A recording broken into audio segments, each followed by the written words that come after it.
Va alaykum assalom. Ahmadga qanday salomatlik ahvol yaxshimi? Ha, men 2014 hamda 2012 dan boshlab, 2011 dan boshlab 2015 kishilik odatda 30 mingga yaqin Uyg'ur qochoq chiqdi. Vatandan Xitoyning Guangzhouga, Yunnanga, Şinjan'a degan yerga chiqib, endi shardan turib, qochoqlarning yordami bilan avval Vyetnam, Kamboja, Tayland, Malayziya yoki bevosita Laos, Tayland, Malayziya degandek yo'llar bilan chiqqan Uyg'urlar. Men 2014-yili 2-oyda yurtim Yakandan Xitoyning Guangzhouga kirib, Guangzhouda 8 oy turib qoldim. Chunki men kirishdan burun odamlar to'p-to'p minib, men kelganda etilib qolibdi yo'l. Yo'l kutib 8 oy turib qoldim. 8 oydan keyin Allohning yordami bilan 9-oyga yaqinlashganda yo'l chiqdi. 9 o'tirdi. Bir qochoq bola yo'l tepadi.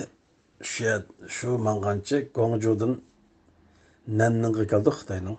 Nanningdan Chila shahri keldi. Nanningdan bir kechada Vyetnamga o'tdik. Hech qanday sim to'saqmi yo'q. Asli bu yerda Xitoyning o'yinlari bor-ku.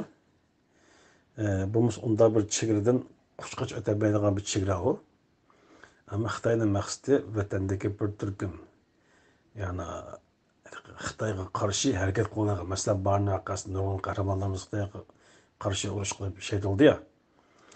Mushu yo'ldan chiqqanlarmi shunday qahramon kishilardi ko'p. Ammo bularning kallasini Xitoy vatandan yuyib, Xitoyga emas, chet eldagi boshqa kuchlarga sap qo'yish uchun jasuslarning o'ynashi bilan Xitoy birlashib yo'lni ichyapti-da. Endi men bu yerdan chiqsam nima desa, men asli chiqqim yo'q vatandan, shari qilib terish baqay degan.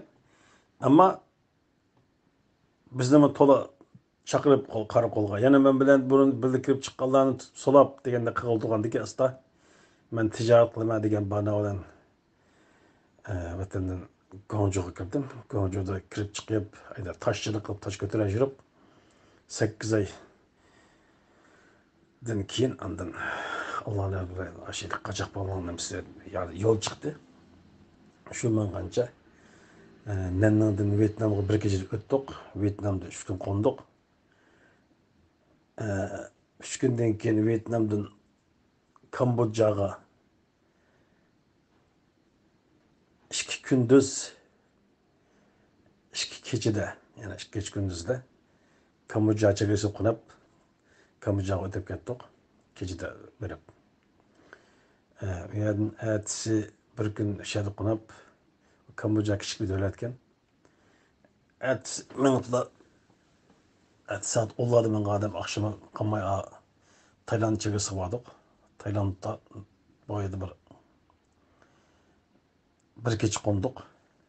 Yani biz basak nurgun başka Uygurlar varken biz 24 adamdık. Yani basak bizim başka bir yana 10-15 Uygurlar varken koşulup bitip kettik. O yerden keçedik kaçaklar yol başlaşıyla. Bu acayip bir narsa ki bu şunda katıp bakalgan çekirde o kaçaklar etmanga yerde sakçı yok ya ki sim tozak mı yok.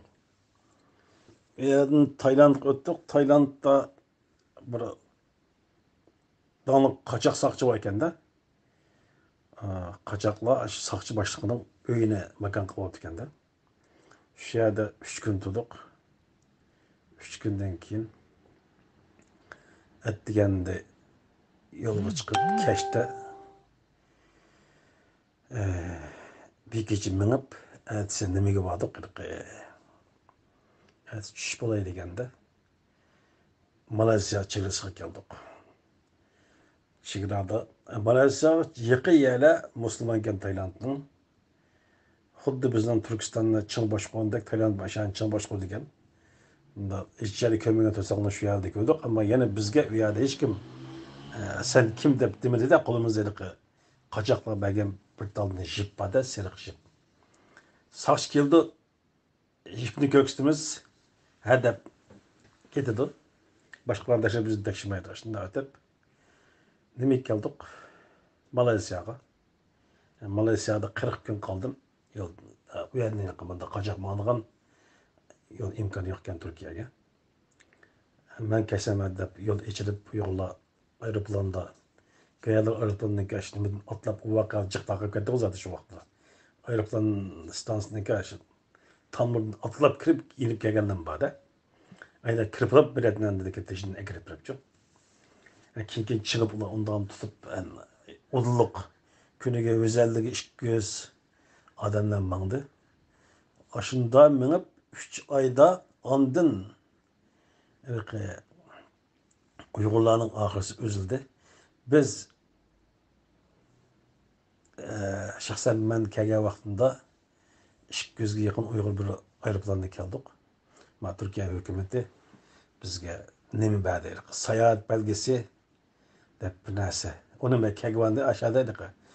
Ee, Uygur ballar Türkiye'nin pasport aldık yani sahte pasport.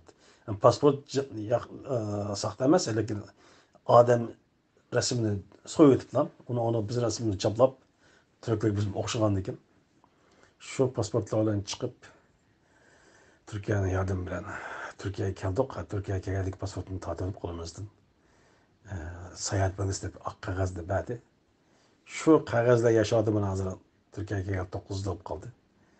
Kolumuzda ya Xitay'dan pasportu yok. Ya ama Türkiye'nin nima kimlik alamadık çünkü anca şu binası yazıp bazı hıyanatçıların kamışlığa kaçkan.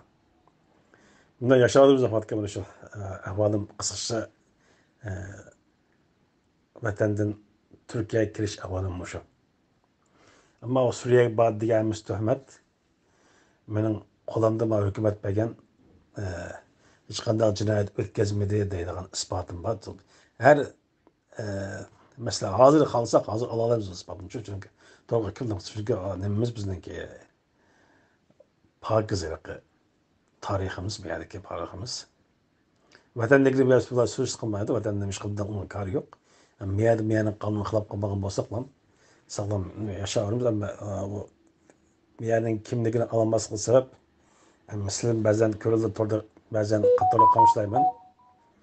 Şu sebepten birisi aşkar dedi sizler falan taşkardan tılgazlığı şunu çıkmadı bu nersenler dep.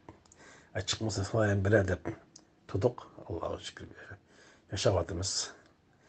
Kısıkça ahvadım muşu ahvatken.